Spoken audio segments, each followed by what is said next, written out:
नमस्कार, cook craft क्रिएशनमध्ये सर्वांचं स्वागत आहे. आज आपण बनवणार आहोत खमंग आणि झटपट होणारं गावरान स्टाईल शेंगदाण्याचं सार. भातासोबत किंवा भाकरीसोबत खायला एकदम मस्त लागतं. तर सुरुवात करूया आपल्या या सोप्या रेसिपीला. त्यासाठी सुरुवातीला आपल्याला इथे 1 वाटी शेंगदाणे छान भाजून घ्यायचे आहे. शेंगदाणे भाजल्यामुळे साराला खूप छान आणि खमंग टेस्ट येतो.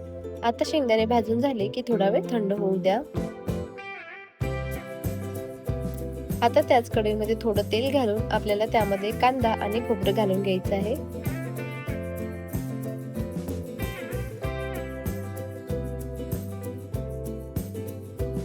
कांदा आणि खोबरं आपल्याला हलका सोनेरी रंग येईपर्यंत छान परतून घ्यायचं आहे.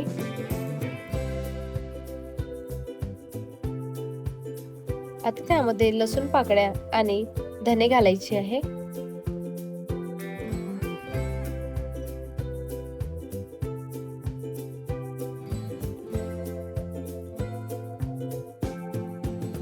सगळं छान ब्राऊन आणि खमंग भाजलं की गॅस बंद करून थंड होऊ देऊ. आता भाजलेले शेंगदाणे मिक्सर जार मध्ये घालून छान वाटून घेऊया.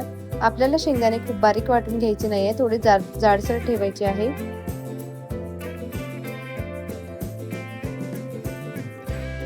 हे बघा, अशा पद्धतीने आपल्याला थोडं जाडसर टेक्स्चर ठेवायचं आहे. त्यानंतर तयार केलेला मसाला सुद्धा आपल्याला मिक्सर जार मध्ये छान बारीक वाटून घ्यायचा आहे. मसाला छान बारीक वाटायचा आहे.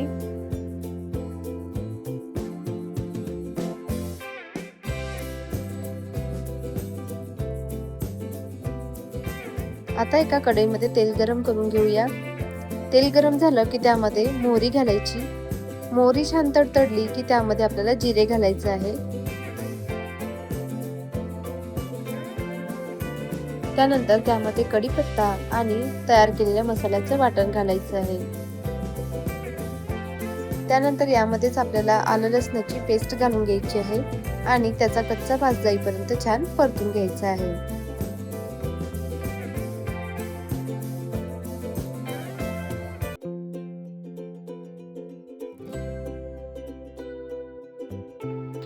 हे बघा, आता मसाल्याला तेल सुटायला लागलं म्हणजेच आपला हा मसाला शिजलेला आहे. आता त्यामध्ये आपल्याला लाल तिखट, धने पावडर, घरगुती काळा मसाला आणि हळद घालून छान मिक्स करून घ्यायचं आहे.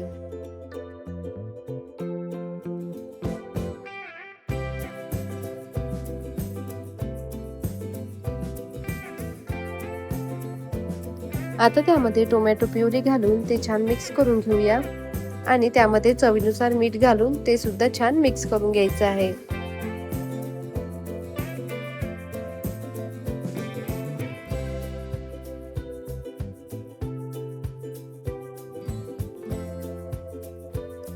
त्यानंतर यामध्येच आपल्याला आता बारीक केलेले शेंगदाण्याची पावडर घालायची आहे आणि ते सुद्धा छान आपण मिक्स करून घेऊया.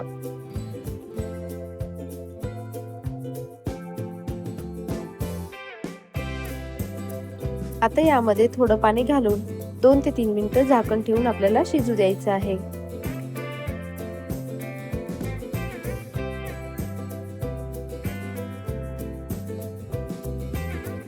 बघा, किती छान तेल सुटायला लागलाय. आता सगळं छान मिक्स करून त्यात आवश्यकतेनुसार पाणी घालूया आणि हे सार आपल्याला मंद आचेवर छान उकळू द्यायचं आहे.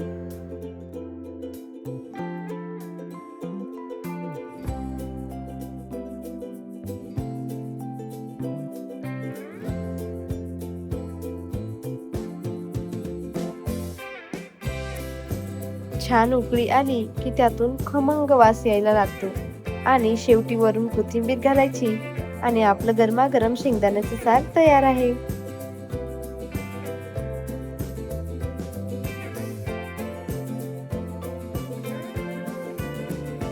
तुम्ही हे भात, भाकरी किंवा पोळी सोबत नक्की ट्राय करा आणि रेसिपी आवडली असेल तर लाईक करा आणि सबस्क्राईब करायला विसरू नका. भेटूया अशाच सोप्या आणि छान छान रेसिपी सोबत. तोपर्यंत धन्यवाद.